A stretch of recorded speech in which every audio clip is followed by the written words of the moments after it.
Great. I'm sure people are gonna keep coming on in as we get started here, but give our speaker the most time possible. I'm gonna go ahead and get started. 1 second here.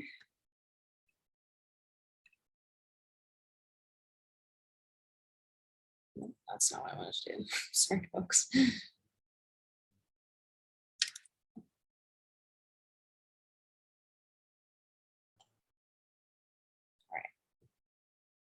If we have any screen sharing problems currently, someone let me know. Otherwise, I'm just going to get started here. So good morning, everyone, and welcome to People and Pollinators Action Network's August webinar. For those of you who aren't familiar with our webinar series, we try to hold one every month with different speakers, so be sure to sign up for our e-news and check our events calendar to keep up to date with our upcoming webinars. My name is Nicole. I am the Community Engagement Coordinator of People and Pollinators, and I will be hosting and moderating today. Just don't want to let me go to the next slide. There we go. All right. So today we'll be hearing from Veronica Champagne, a PhD candidate in the Human Dimensions of Natural Resources Department at Colorado State University. Veronica works with her advisor, Dr. Rebecca Nemiak, to investigate motivators and barriers to native plant gardening behaviors. Today, she'll be sharing some of her research and lessons learned, as well as how her findings might inform future pollinator conservation efforts. So People and Pollinators Action Network is really excited about this kind of work because our efforts as a nonprofit organization are focused on both native pollinator conservation and public health, all through the lens of education, outreach, community involvement, and legislative action. And native plants are critical to native pollinator health, which is in turn important for community well-being. One way that we address both of these issues through our work is with a coalition of partners to put on pollinator, plant, and native seed swaps. This encourages people to get involved with their community, learn about the importance of native pollinators, and of course, support the creation of critical pollinator habitat. So we have a few of those seed and plant swaps that will be coming up in the fall. So be sure to keep an eye out for more information on those if you're interested in participating. Now, before we get started and turn things over to Veronica, just a few plugs for upcoming events. Number one, we have our annual community celebration and fundraiser coming up in under a month on the evening of Friday, September 9th. This is our 6th year running this event. This year is going to be so much fun. We'll have catered food and drink, live music, raffle and auction.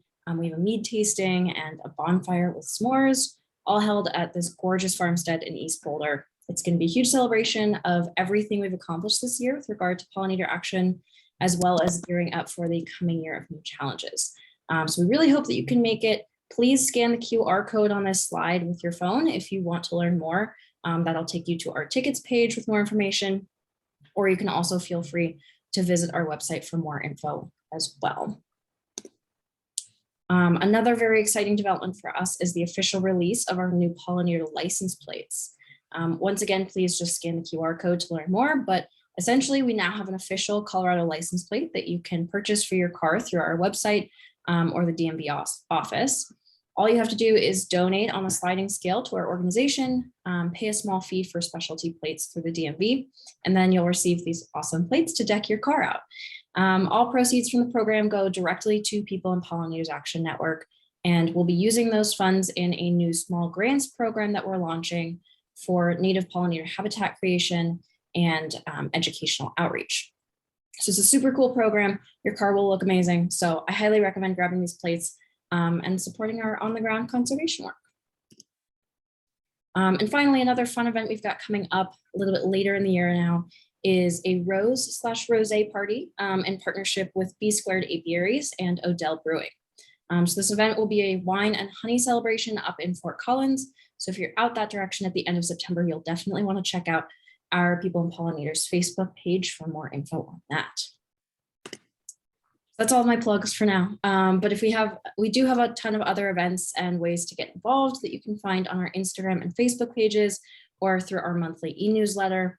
To learn more about everything we do at People and Pollinators, please also just visit our website, www.peopleandpollinators.org. All right, so if you have not been to one of our webinars before, it will be an interactive presentation style, and then we should have time at the end for questions, which I will be moderating through the chat.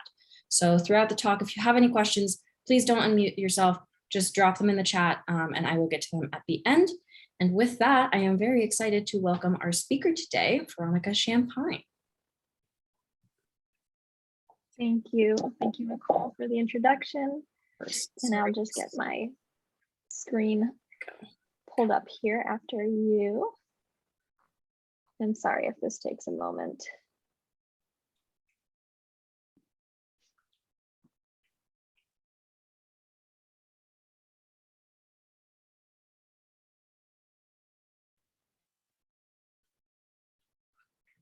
We're getting it, I promise.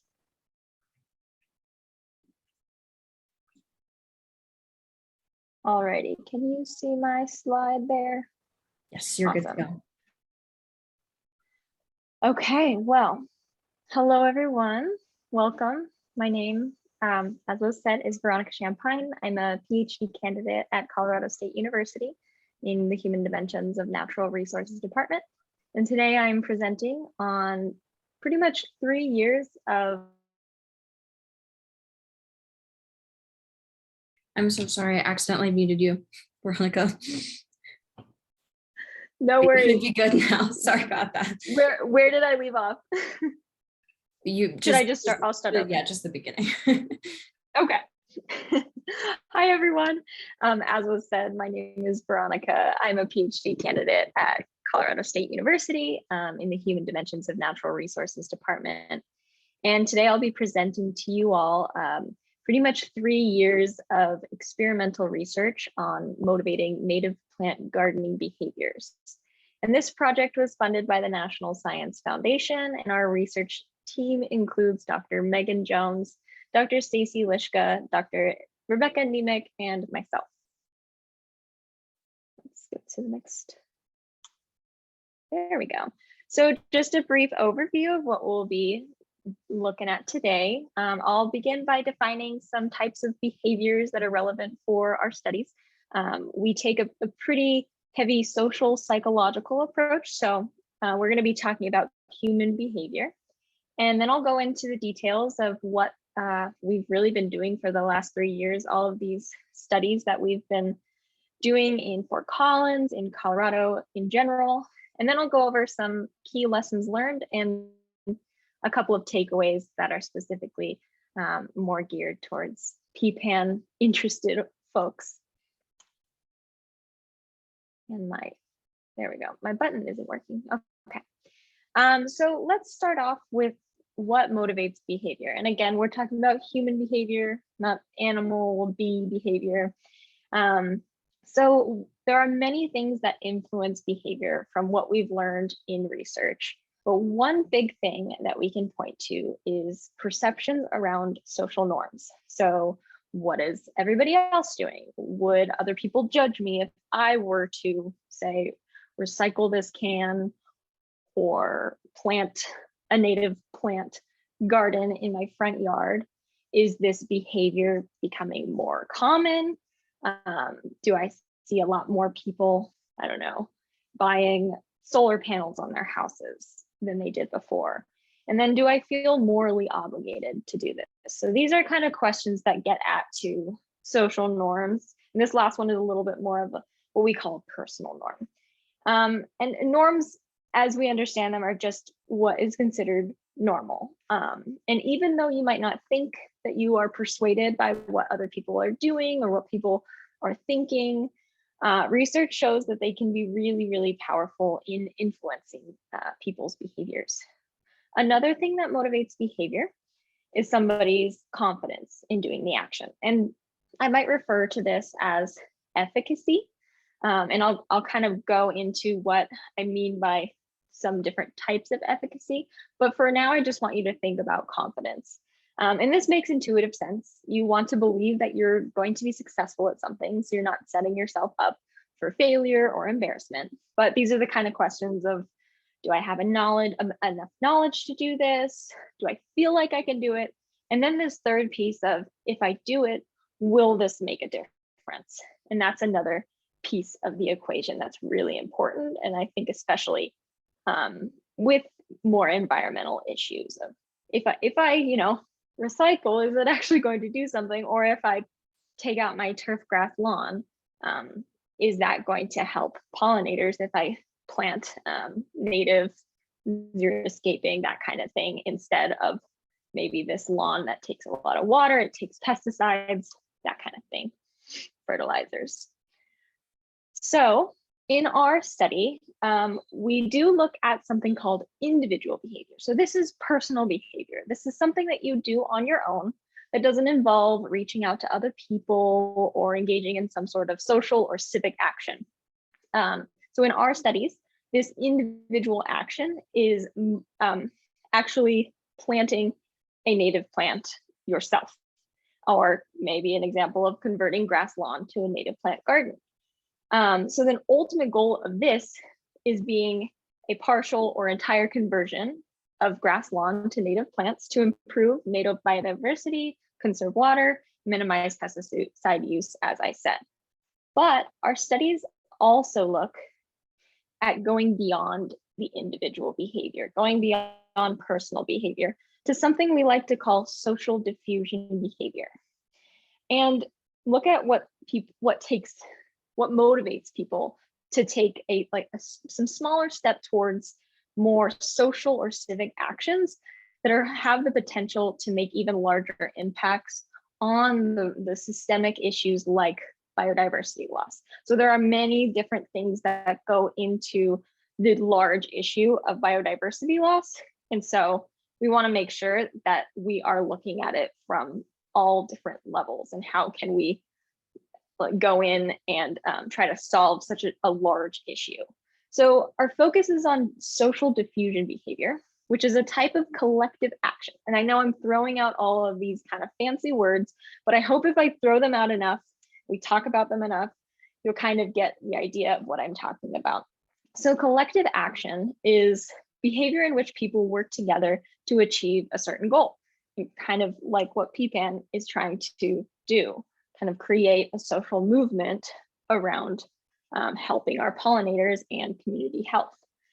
So social diffusion is the act of spreading information or behavior through a social network. And this comes from social diffusion theory, or the diffusion of innovations theory. If you've ever heard of that, no worries if not, just wanted to give you a little context. So our studies look at a type of social diffusion behavior called relational organizing. And relational organizing is a technique in which organizations enlist motivated individuals to go out into their own communities and spread some sort of information, some sort of behavior or action. So in our case, this was encouraging others to plant native plants.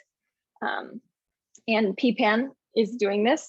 A social diffusion behavior could be displaying a pollinator habitat sign in your front yard, along with many of the activities, and I'll pull this up, that are suggested on the website. A lot of these can fall under not just you individually doing something in your own yard, but actually going out into your social network and trying to spread the word. And so I wanted to make this a little bit interactive, as interactive as it can be, with a webinar style presentation. Sorry, I'm pulling up this poll. And so I'm going to launch a poll, and you'll see it on your screen pop up here. I have just launched it.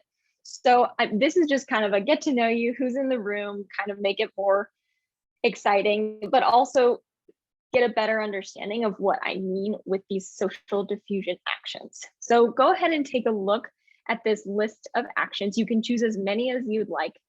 And we'll just kind of see what are the kinds of actions that people are interested in taking.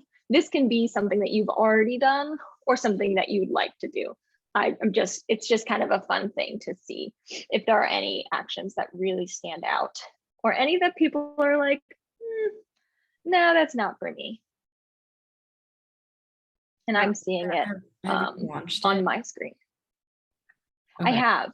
I'm seeing people doing it. Okay, great.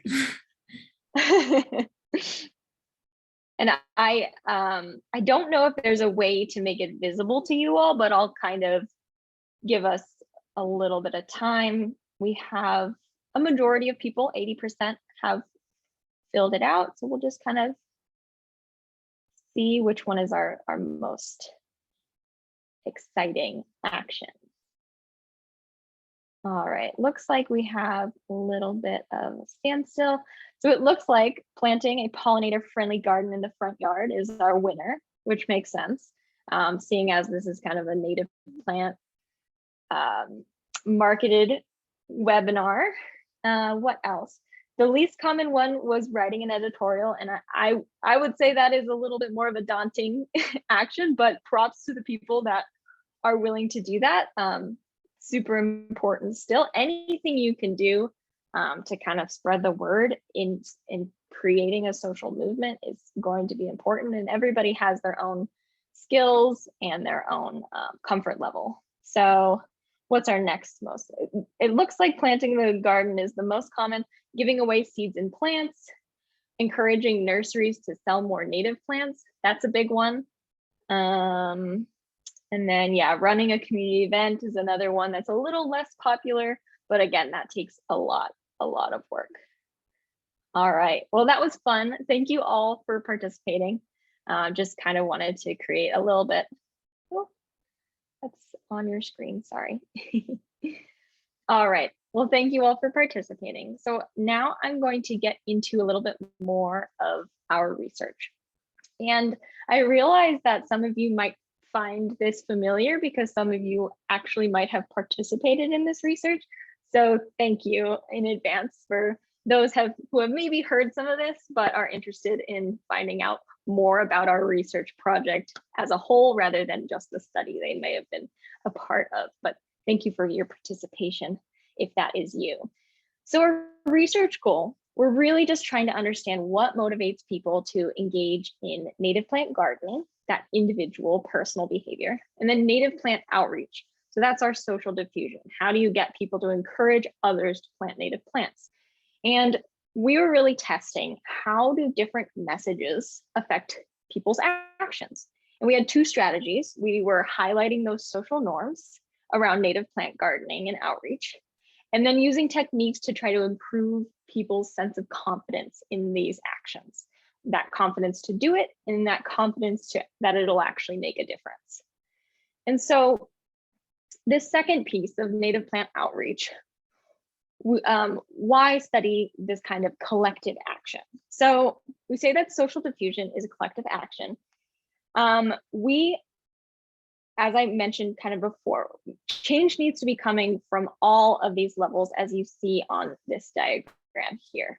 So we know that action at this individual level is not the driving force of things like climate change or biodiversity loss. It's going to be those big industrial systems that generate the majority of emissions and habitat loss. But as we can see on this figure, the largest impact that individuals are going to make from their action is going to be those that kind of widen their sphere of influence. So going from the private sphere into that social network is where we're looking at social diffusion. So you're going away from the home and out into your social network. So this is just one step beyond those individual actions, which have a bigger impact and possibly serve as a less daunting next step for people who are interested in making a difference. Again, this relational organizing, we're trying to get the people who are already kind of interested, they've joined the email listserv and they want to get involved, and they've done it themselves possibly. Now, what else can they do? This is kind of that easier next step to growing that social movement. So a conversation with a friend or a family member may seem a little more attainable than, say, organizing a protest, which we're going all the way into this public sphere of influence. Furthermore, research has demonstrated that relational organizing is one of the most powerful ways to motivate behavior. A couple studies show that people are 2 times more likely to learn scientific information when it comes from friends or family or somebody they know. And they're actually 10 times more likely to act when it comes from those people. So in the case of native plant gardening, the goal would be to move from that one person in the neighborhood who's planting native plants to having an entire connected network or corridor of native plants for birds, pollinators, and other wildlife. An example of this is the Pollinator Safe Leader or program that PPAN has. So this kind of neighbor to neighbor education that's already happening. PPAN is already making use of this relational organizing.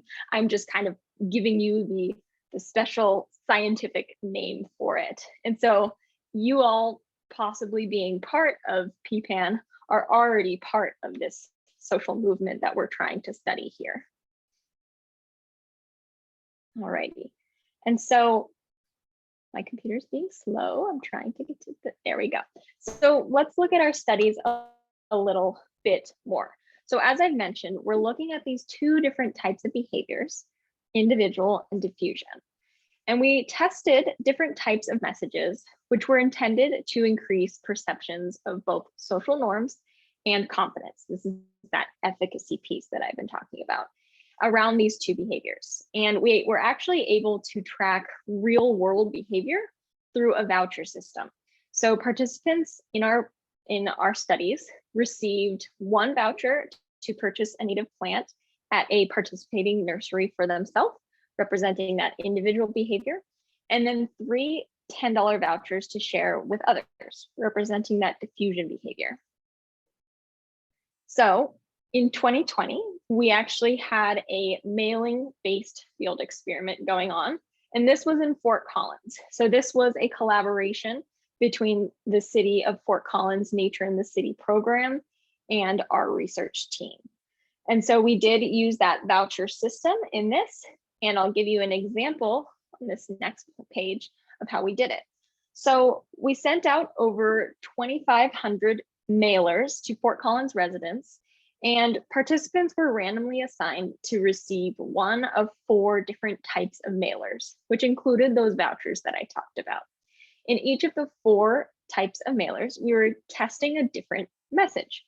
So this control message is this top paragraph here, so right here. So this is highlighting the benefits of native plants. And this kind of just represents the status quo in environmental communication or what we see people doing. It kind of goes along with this idea that if you just give people more information, then they're going to change their behavior. But unfortunately, it's not that easy. A lot of research has shown that just giving people more information may help. It may kind of motivate them a little bit more, but it's not automatically going to actually change behavior. So that's why we were testing other messages. So on the left here, we have our normative intervention in bold. And so these were highlighting the positive social norms around native plant gardening in Fort Collins. And we actually did some studies to get these percentages to give to people. So this is real data. And then our other message was an efficacy message. And this was trying to include language that would increase people's confidence in their ability to take action and make a difference with that action. We also had a 4th message, which was a combination of the norms and the efficacy. And again, that efficacy is that confidence piece. I have a lot more information about like what we actually, the numbers for this experiment, but I don't think we have time to go really into it. And so I want to go into our next big field experiment, which some of you may have participated in as well, which was a webinar-based field experiment in 2021. And this one was a little bit larger. Originally, we were going to do in-person community meetings throughout the state, but of course, COVID had its own ideas. So we moved online and we were actually able to get a lot more people to participate, which was really exciting. And so we had that same voucher system. And in this one, we were collaborating with Audubon Rockies. So in our webinar-based experiment, just like in our melee experiment, we were testing messages and strategies to increase perceptions of social norms and efficacy. And we held 12 workshops altogether with over 1,000 attendees. Half of the workshops served as our control, or the one that just provided information. And this was replicating that status quo that I talked about with outreach programs. It also built on previous Audubon Rockies established workshops. The other half of the workshops were our intervention workshop, where we added research-based interventions to build perceptions of social norms and efficacy around native plant gardening and native plant diffusion behavior, or that native plant outreach, encouraging others. And I know this is a lot of information. I just wanted to give it all out there. So now we're going to go into kind of the lessons learned that we have been kind of accumulating throughout this long process.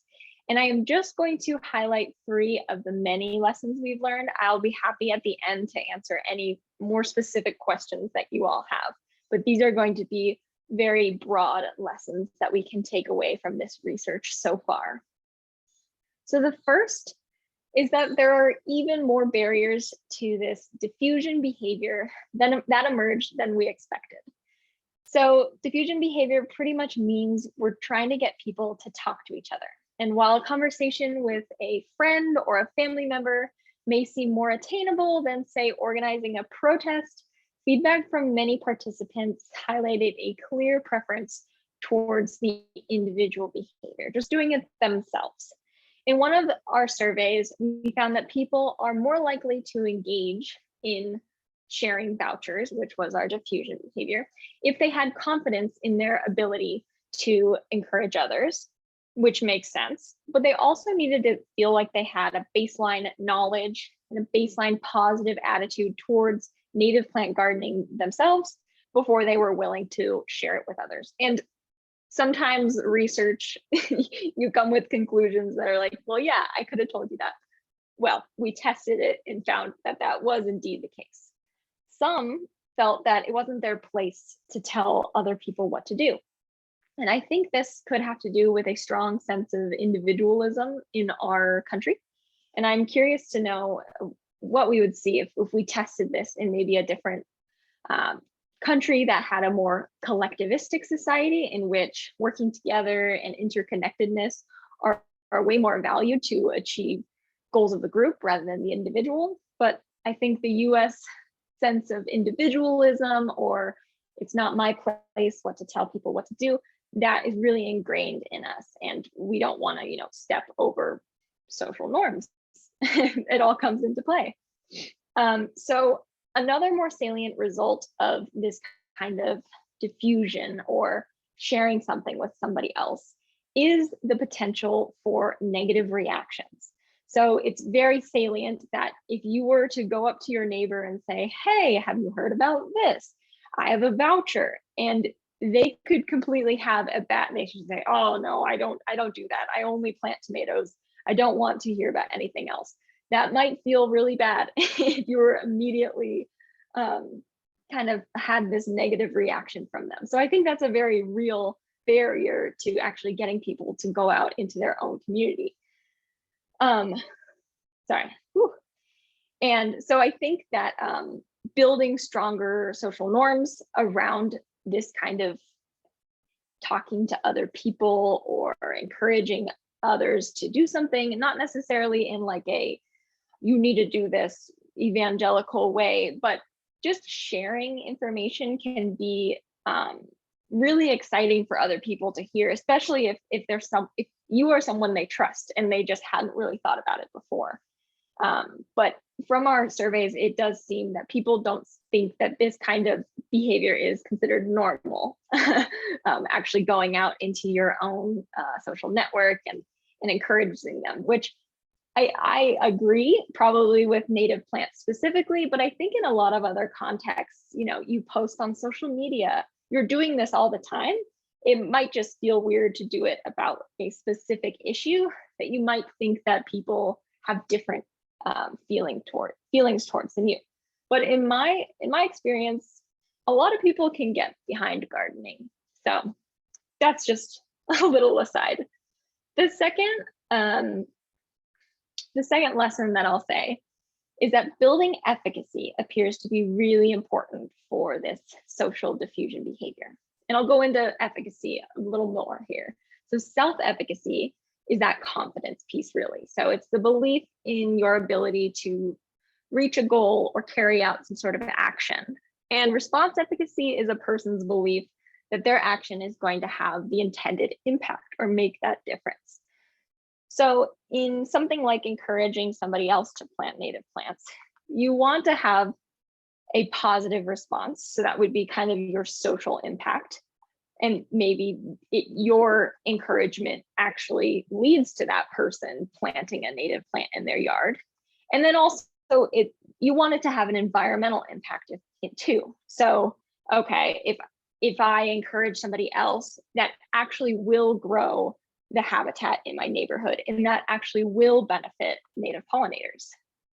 So in our mailing experiment, we had a subset of participants that believed that others might not see them as competent if they tried to encourage other people to plant native plants.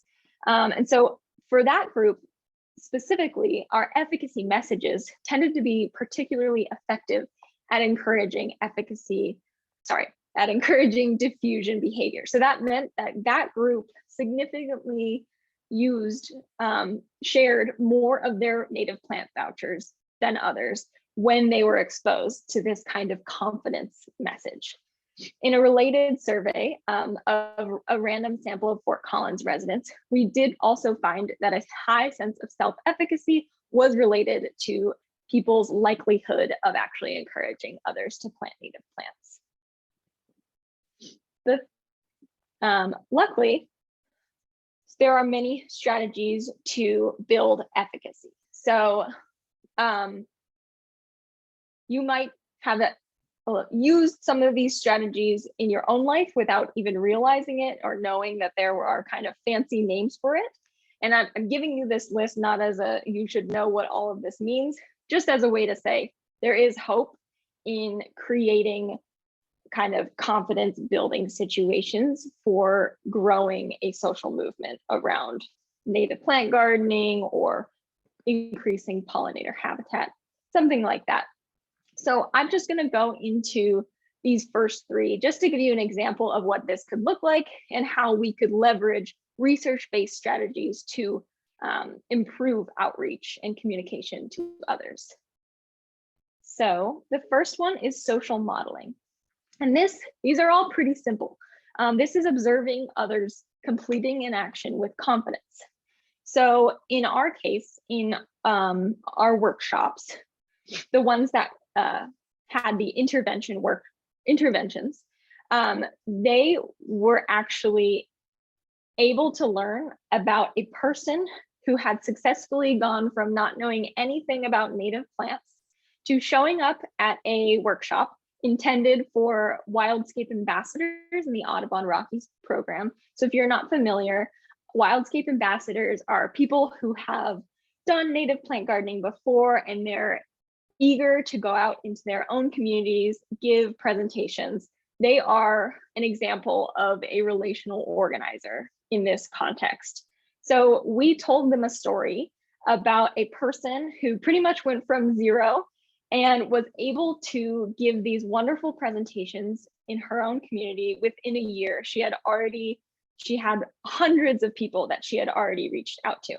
So even just giving an example of a successful person doing something can be a form of social modeling. They don't even have to see it in real life. It could just be a story that you tell. The second one is mastery experiences. And I like to think of this as hands-on learning. So providing people with experiences to try something new and succeed at it. And succeeding is the important part here. You want to make sure that that actually happens, or else it's not going to improve confidence. So in our workshops, we had people go out into breakout rooms, and we gave them kind of a script or a little guide to follow of if they were going to share their coupon with somebody, we had them think, okay, who's the person you're going to share it with? And they think of that person. And then we just wanted them to simply practice their opening line. So say you have a neighbor who has a vegetable garden, you see them outside, you go up and say, hey, like, your tomatoes are looking great. I actually just went to this interesting webinar and I have this voucher from it about native plant gardening. Are you familiar with native plants? That kind of thing. Just actually having them practice with each other. It might seem silly, but it is one of those well-researched strategies to improve confidence. The third is proximal goal setting. This is something else that you may have done in your other parts of your life. If you know SMART goals, specific, measurable, attainable, realistic, and timely. Proximal is a fancy word for short-term goals, small, attainable goals that are going to lead to the ultimate action. And this is just helping somebody assess their progress as they go along and improving their confidence as they do so. So those, I just talked a lot about that second one. And it's just all to say is making people feel confident is really important if we're trying to move beyond just the individual behavior. This last lesson is that there's more to explore with the role of social norms. In contrast to what we had originally thought, our research hasn't really pointed towards social norms as being an important kind of influencer or driver of this diffusion behavior. This could be because it's not actually considered normal behavior yet. So maybe it's more powerful for the individual behavior because more people are seeing yards that aren't just grass. Maybe they're seeing yard signs in other people's gardens. But in terms of knowing if other people are actually spreading the word, that's a little more ambiguous. And so people could be really just relying more on their own sense of moral obligation, a really positive attitude towards native plants, and their confidence in their ability to kind of encourage others to do something that they feel is important. We also found that perceptions of social norms, and I have a little figure here. So this first point is before the workshop as people registered. And then we measured perceptions of social norms right after the workshop and then 2 months later. And so you see that there was a significant increase in social norms for individual behavior. So having people plant native plants themselves, but then it dropped off all the way past pre-workshop levels, which was really interesting. And we saw a similar effect for the outreach or the diffusion. We really didn't see any significant impact, but then perceptions of norms went even lower. And I know if anyone who was a participant came to our participant party, they've seen this before, but feel free to put in the chat if there's any reason you think that somebody who goes to a workshop gets super excited, they say, oh, people are doing this. And then they go out 2 months later and they think it's even less common than it was before. Let me know if you think that there's anything that could be driving that. I think that, once you realize, once you're thinking about it more, you're noticing more and more maybe yards that don't have native plants, or you're just more aware of it. So then your perceptions of social norms are even lower than they were before. But I thought this was an interesting case that social norms aren't necessarily lasting when we have this kind of nudge. And so what are ways that we can actually help build more social norm change?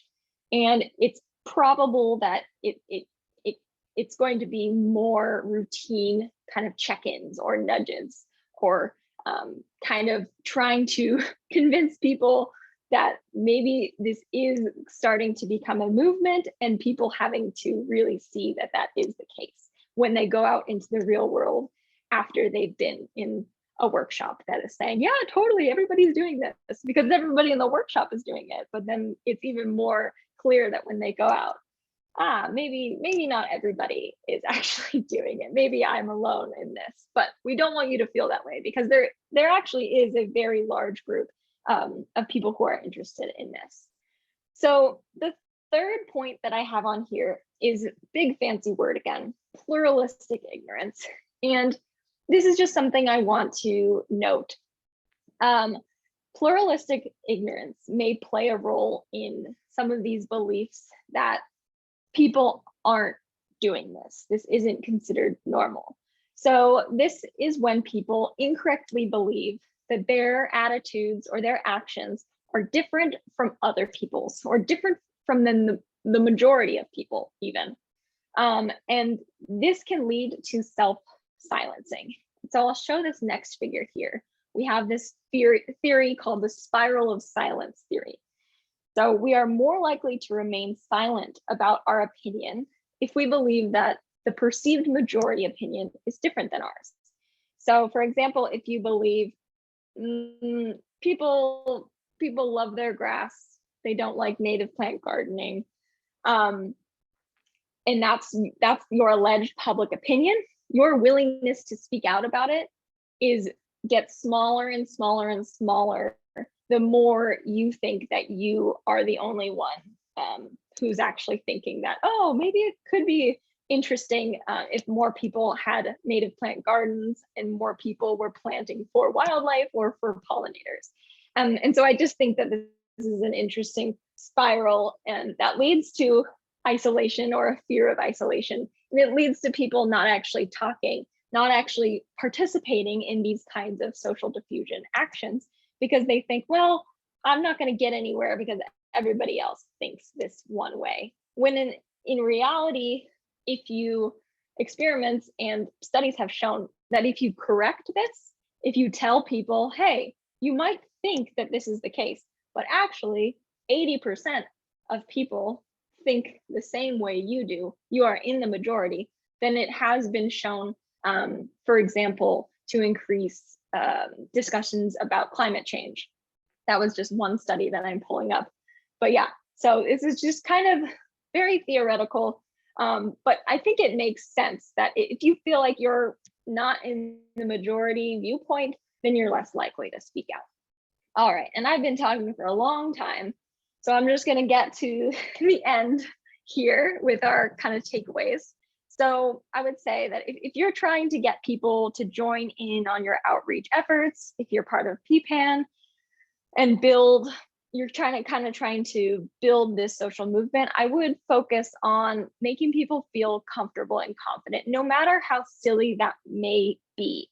You might not even think like, oh, well, yeah, like that person has been a master gardener and they've done this themselves for 20 years. Obviously, they're going to be able to go out and talk to somebody else. It can be as simple as helping them practice a presentation, or helping them, say their opening line if they're trying to encourage somebody else to put this yard sign in their garden. It really comes down to these small little changes of trying to, focus on what can make people feel confident in their ability to do it. The other thing that I alluded to is that it may take a little more than a few of these messages that we had in our experiment or nudges to create social norm change. But social norm change is really important to behavior change. This can be seen in any kind of example of behavior change, not just in the environmental world, but in public health as well, or anything else. And so I would say, keep up the good work. Don't get down on people who are saying lawns are the norm, it's never going to change, or something like that. And again, I'm not hating on lawns in any way. I think there could be a balance. I just wanted to say that for any lawn lovers, they have great benefits for pets and children and everything like that. And then the last one is, I want you to think about social diffusion in your own everyday lives, but also in your outreach, in your action, especially if you are a member of PPAN and you want to get more involved. I have, let's see, the chat. Looks like a lot of people have. I haven't had the chat box up. I'm so sorry. Sorry, that's probably in your window. All right, and I want to just add this right here. It's the Pollinator Safe Communities guide. You already have the resources to kind of think of different actions that you can take. So I encourage you to think of other ways that you can get involved and kind of spread your own sphere of influence in this work. And so I wanted to thank you all again. I want to thank National Science Foundation, our collaborators, Fort Collins, Nature in the City, Audubon Rockies, and then all of the other organizations that helped us promote some of our workshops, including PPAN. And I wanted to say thank you all for having me today. And I hope I didn't drone on too long. And I am happy to open it up to questions. Thank you. My voice is probably going to go out. Awesome. Thank you so much, Veronica. That was amazing. Love hearing about all of that research and the work that you do. We do have some questions so far. Feel free, everyone, to keep dropping questions that you may have in the chat. Those, I think, every one of those that has already been asked, I have on the docket. So no need to rewrite questions, but if you have additional ones, please do drop those in the chat. We'll try to get those. First question, my older neighbors use a yard service. Where can we find services that can maintain a pollinator-friendly yard? I don't know if you'll know the answers to all these questions, but. Yeah, that is a great question. I think I have a list that I had started when that question was asked during our workshops. It is difficult because there aren't very many services that are doing that. And that's something that I've been interested in kind of like getting into that side, because there's so many sides. There's the nursery side, and then there's the maintenance side. I will go back through my resources from our workshops, and I will send Nicole some of those resources that I had so we can share them with all of you.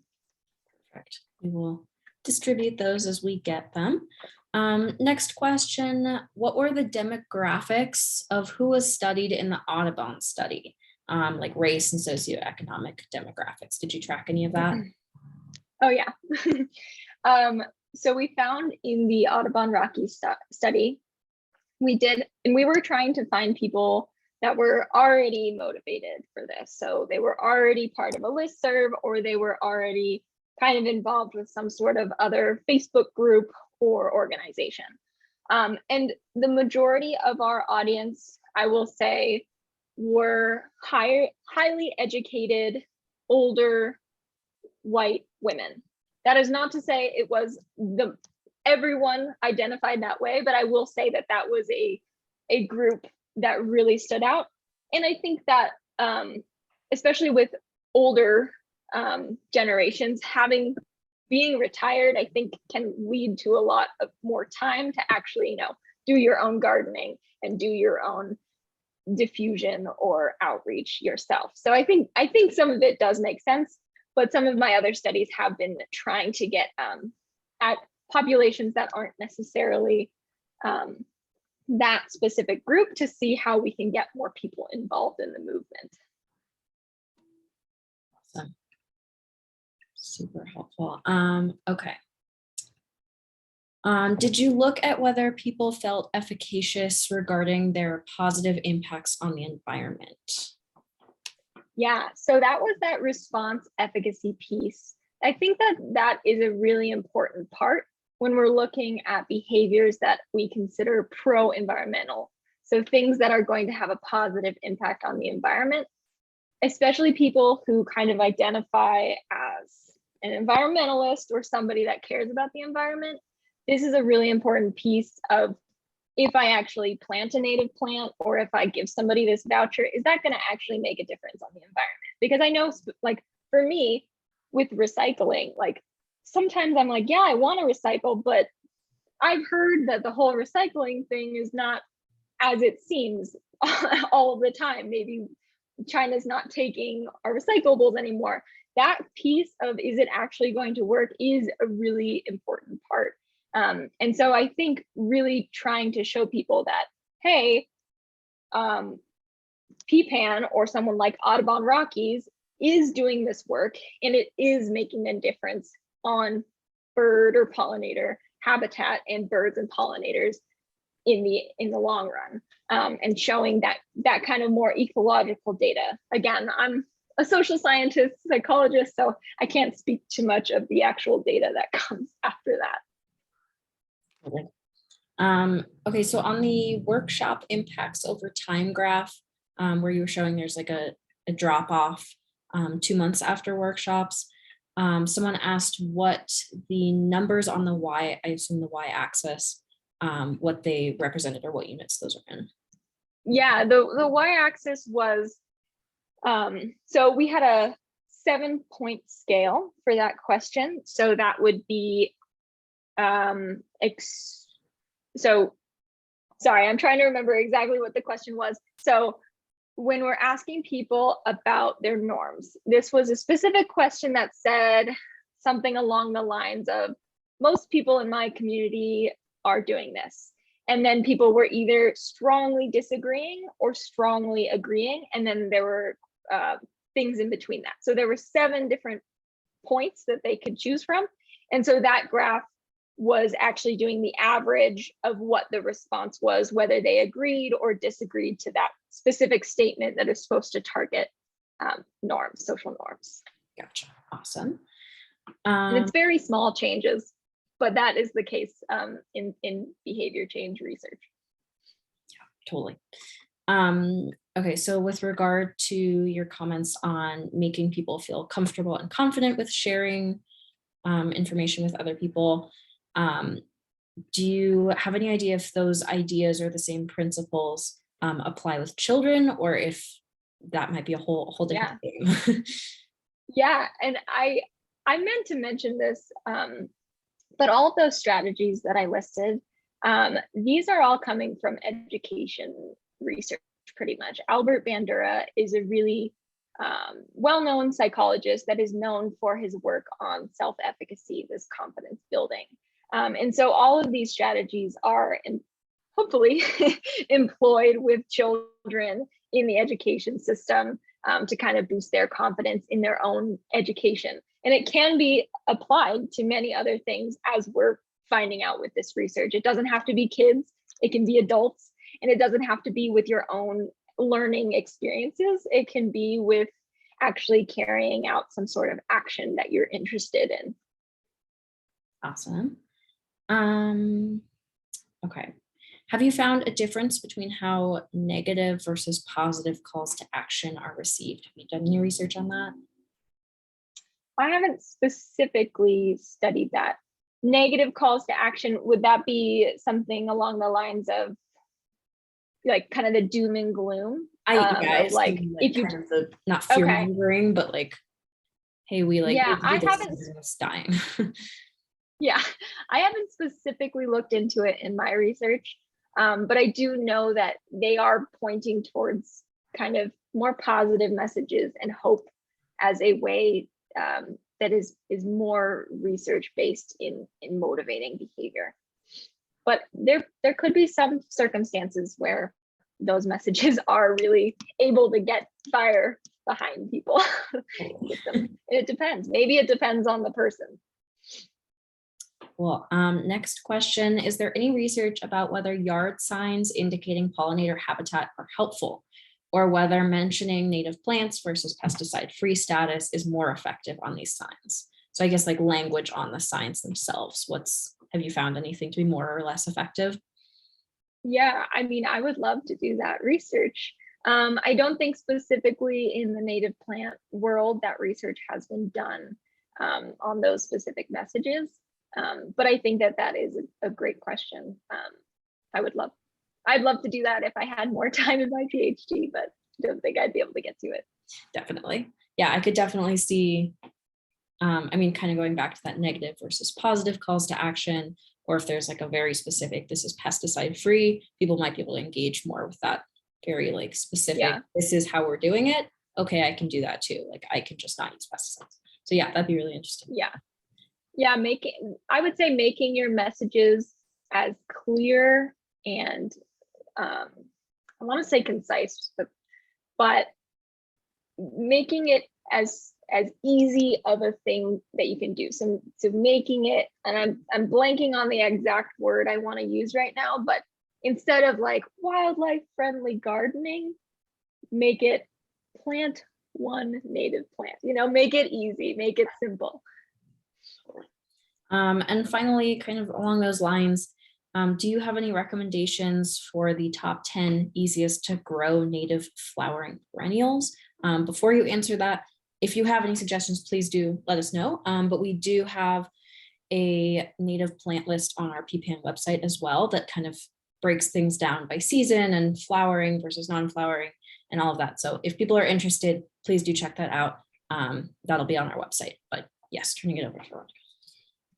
Yeah, so again, I'm not the plant expert, but we do have a bunch of lists that we also found, and probably PPAN's was one of them that we had in our resource packet for our participants.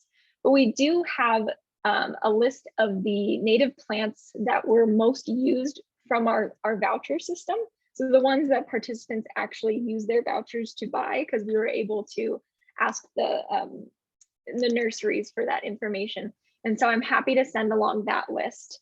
And I think it may not necessarily be the ones that are easiest to plant, but probably the ones that are most prevalent in nurseries and easiest to find, which I would be hopeful that those are somewhat easier to plant because they're the ones being marketed. But yeah, there are so many plant lists out there. I think after this, it sounds like I'm going to send Nicole some resources. I'll try to make them as easy as possible, so that you can have access to that. Awesome. I don't think we have any other major questions. If anyone, we have about 2 more minutes till we're going to wrap up. If anyone has any last second questions, please drop them in the chat. But otherwise, thank you so much, Veronica. Thank you for having me. And I'm seeing that there's so many comments and so many resources that you all sharing with each other. And so please, yeah, like Doug Talamy's book, all of these things are resources that we have been giving our research participants. So learn from each other. You're doing the social diffusion right now. So keep up the great work, and thank you for having me. Of course. All right, I'm going to let everyone go. I'm going to stick around until everyone leaves in case you have any last second questions, but thank you all for being here, and we will send out a follow-up email with all of the resources I get from Veronica, and some various links that you can learn some more information as well. My research is, yeah. Sorry, I just saw that. I do have one paper published, and I'll add that. Thank you. I'll add that into the resource packet. It's going to be very jargony, but go for it. And we are hoping to publish one on the webinar experiment soon. And we also have one on the mailing experiment that I co-authored as well. So I will add PDFs to those to send in, Nicole. Perfect. Thank you. Great.